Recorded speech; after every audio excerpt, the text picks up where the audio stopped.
साथियों, यदि आप भी उन लोगों में, उन दंपत्ति में, उन कपल्स में से एक हैं जिनके पास में अपनी पहली स्वस्थ संतान है, लेकिन वो किसी भी कारण से दूसरी संतान चाहते हैं, लेकिन अब हो ये रहा है कि लाख प्रयास करने के बावजूद भी जो दूसरी संतान है वो कंसीव नहीं हो पा रही है और डॉक्टर को भी इस बारे में कुछ भी समझ नहीं आ रहा है। साथियों, ये समझ इसलिए नहीं आ पा रहा है क्योंकि आप दोनों शारीरिक रूप से हो सकता है स्वस्थ हैं, तो फिर जब भौतिक जगत में कोई कारण नहीं तो उसका जन्म पत्रिकागत कोई ना कोई कारण होता है। आपसे निवेदन केवल इतना है कि आप अपनी जन्म पत्रिका अपने समक्ष रख करके फिर ये एपिसोड देखिए, ताकि आपको जो कारण है वो पूर्ण तार्किकता, पूर्ण वैज्ञानिकता के साथ में समझ में आ जाए। आज हम चर्चा करेंगे वृषभ लग्न की जन्म पत्रिका के बारे में, और ये सारी बातें चाहे स्त्री की कुंडली हो चाहे पुरुष की कुंडली हो, दोनों पर अक्षरशः लागू है।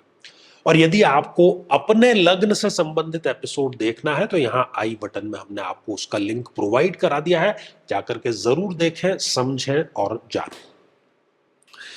तो साथियों, ये रही वृषभ लग्न की एक जन्म पत्रिका। लग्न में ही आप देख पा रहे हैं कि 2 नंबर का अंक लिखा हुआ है, इसलिए हम इसको कहते हैं कि ये वृषभ लग्न की जन्म पत्रिका है। साथियों, जब भी किसी भी जन्म पत्रिका में द्वितीय संतान के बारे में कोई भी विचार करना हो, कब होगी, कैसी होगी, क्यों नहीं हो रही है, तो हमें दृष्टिपात करना होता है इस सप्तम भाव पर, क्योंकि सप्तमेश जो सप्तम भाव के लॉर्ड हैं और सप्तम भाव की स्थितियां यही इस बात पर डिपेंड करती है कि द्वितीय संतान होगी, नहीं होगी, होगी तो कब होगी। साथियों, इस वृषभ लग्न की जन्म पत्रिका में सप्तम भाव के जो लॉर्ड हैं वो है मंगल देव अर्थात मार्स। ठीक है। अब जब जब भी मंगल देव की महादशा आएगी, इनको द्वितीय संतान की प्राप्ति अवश्य होती है। आपको किसी और ग्रह की महादशा चल रही है तो उस ग्रह की महादशा में जब मंगल देव का अंतर आएगा तब आपको यहां पर द्वितीय संतान की प्राप्ति जो है वो अवश्य होती है। या फिर गोचर का जो मंगल है उसका भ्रमण जब सप्तम भाव पर होगा तब भी आपको द्वितीय संतान की प्राप्ति अवश्य होती है। लेकिन साथ ही हमें मंगल की परिस्थिति क्या है कुंडली में वो देखना जरूरी है। पता चला कि मंगल स्वयं ही इस रोग के भाव में या इस मृत्यु के भाव में या इस द्वादश भाव में स्वग्रही होकर के बैठा हुआ है, या फिर वो जन्म पत्रिका में नीच राशि के होकर के इस तृतीय भाव में विराजमान है, या फिर वो जन्म पत्रिका में कहीं पर भी राहु, केतु या शनि जैसे जो अति पापी ग्रह हैं उनके साथ में युक्त होकर के विराजमान है, या फिर वो जन्म पत्रिका में स्वयं ही 0 डिग्री के हो गए, 0 डिग्री का ग्रह बलहीन हो जाता है, या फिर वो अंतिम डिग्रियों 28, 29 जैसी अंतिम डिग्रियों के हैं तब भी वो रिजल्ट प्रदान करने की स्थिति में नहीं होते हैं, या फिर वो कुंडली के किसी भी भाव में सूर्य के साथ अंश डिग्री वाइज बहुत क्लोज आ गए हैं तो वो अस्त हो गए हैं, बलहीन हो गए हैं। तो इन सभी परिस्थितियों में चाहे पहली संतान हो गई है, किसी भी प्रकार का कोई कॉम्प्लिकेशन है नहीं है, द्वितीय संतान में यहां पर दिक्कत परेशानी आते हुए स्पष्ट रूप से दिखाई देती है, क्योंकि मंगल देव जो कि द्वितीय संतान के लॉर्ड हैं वो कहीं ना कहीं यहां पर गड़बड़ स्थिति में, कमजोर स्थिति में, पीड़ित स्थिति में आ जाते हैं। साथियों, यदि जन्म पत्रिका के आपके इस सप्तम भाव में यदि कोई भी ग्रह विराजमान है, कोई भी मतलब कोई भी, तो उस ग्रह की महादशा में या उस ग्रह की अंतरदशा में भी आपको द्वितीय संतान की प्राप्ति अवश्य होती है। अब मान लीजिए कि आपकी जन्म पत्रिका में इस सप्तम भाव जहां पर 8 नंबर का अंक लिखा है, कोई ग्रह नहीं है, खाली है ये स्थान। ऐसी परिस्थिति में जिस किसी भी ग्रह की यहां पर दृष्टि आ रही है, उस ग्रह की महादशा या उस ग्रह की अंतरदशा में भी आपको द्वितीय संतान जो है उसकी प्राप्ति अवश्य हो जाती है। साथियों, यदि कोई मारक ग्रह सप्तम भाव में विराजमान हो, और वृषभ लग्न में चंद्रमा एक अति मारक ग्रह होते हैं, और चंद्रमा यदि यहां पर विराजमान हो गए तो ना तो बल्कि वो मारक हैं, बल्कि उससे भी एक कदम बढ़कर के वो यहाँ पर नीच राशि के हो जाते हैं। तो ऐसी अवस्था में द्वितीय संतान में बहुत सारे कॉम्प्लिकेशन आ जाते हैं, खासतौर पर यदि स्त्रियों की कुंडली हो तो स्त्री और चंद्रमा का वैसे भी बड़ा गहरा संबंध है। तो ये हार्मोनल डिसबैलेंस की समस्या देगा,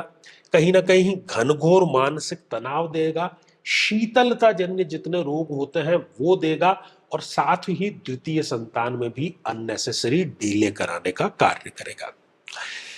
साथियों, इसके अतिरिक्त यदि गुरुदेव यहां पर विराजमान है, और किसी ने कह दिया कि गुरु अति शुभ ग्रह है और वो यहां पर आपको द्वितीय संतान जरूर देंगे, नहीं देंगे, कारण उसका स्पष्ट यह है कि गुरु इस जन्म पत्रिका में एक अति मारक ग्रह होते हैं,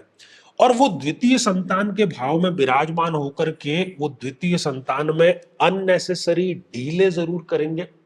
साथ ही इस जातक या जातिका को मोटापे से संबंधित,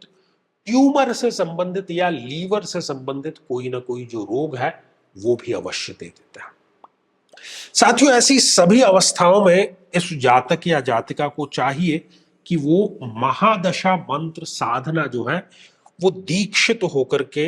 करना प्रारंभ करें, ताकि अतिशीघ्र ही इनको संतान की प्राप्ति हो जाए, और जिस ग्रह की महादशा चल रही है उसके अभिमंत्रित जल का भी नियमित रूप से सेवन इनको अवश्य करना चाहिए। जहां हजारों लोगों को द्वितीय संतान की प्राप्ति हुई है इन प्रयोगों से, आपको भी अवश्य होगी। साथियों, यदि आप भी चाहते हैं कि आपकी कुंडली का न केवल सूक्ष्म बल्कि वैज्ञानिक विश्लेषण हो, तो आगामी समय में मैं स्वयं इन शहरों में उपस्थित रहूंगा। आप समय लेकर के मिल सकते हैं, या फिर टेलीफोनिक या वीडियो कॉल के माध्यम से भी आप जुड़ सकते हैं।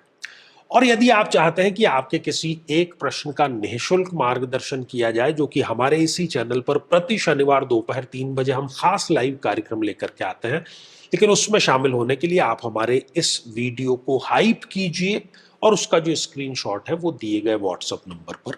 भेज दीजिए। तो इसी मंगल कामना के साथ में कि आप सभी स्वस्थ, समृद्ध और शांतिपूर्वक जीवन व्यतीत करें। नमस्कार। साथियों, कई वर्षों के जन्म पत्र का अध्ययन और लाखों कुंडलियों के अध्ययन के बाद हम ये कह सकते हैं कि यदि किसी की जन्म पत्रिका में शनि पीड़ित है तो उसको इस ग्रह की महादशा में इन 9 लक्षणों का, इन 9 कष्टों का, पीड़ाओं का अवश्य सामना करना पड़ता है। व्यक्ति कर्मचारियों, खासतौर पर 4th क्लास के एम्प्लॉय से सदैव परेशान ही रहता है। अपने ही परिवार का विरोध हर बार उसको सहन करना पड़ता है। शरीर के जोड़ों में गठिया का रोग बहुत युवा अवस्था में ही घर कर जाता है। पूरी की पूरी ये दशा इनके लिए मृत्यु तुल्य कष्ट लेकर के आती है, और हर एक कार्य में इनके देरी अवश्य होती है। झूठे इल्जामों का इनको सामना करना पड़ता है। बदनामी के कारण इनका कई बार घर से निकलना दूभर हो जाता है, और किसी केस में तो जेल योग तक का इनके समीकरण जरूर बनता है। व्यक्ति कई बार आलस्य के चलते आवश्यक कार्य को भी टालता चला जाता है। लेकिन साथियों, यदि आप भी इन सभी कष्टों से स्थायी और सटीक मुक्ति प्राप्त करना चाहते हैं तो उसका तरीका है इस ग्रह की महादशा मंत्र साधना दीक्षा, जो विशेष रूप से आपके नाम, आपकी जन्मतिथि के अकॉर्डिंग की जाएगी, और गुरु दीक्षा के माध्यम से अभिमंत्रित माला भी आपको प्रदान की जाएगी, ताकि न केवल ये सारे कष्ट दूर हों, बल्कि ये पूरी की पूरी महादशा आपके लिए शांतिदायक और सुख समृद्धिदायक साबित हो।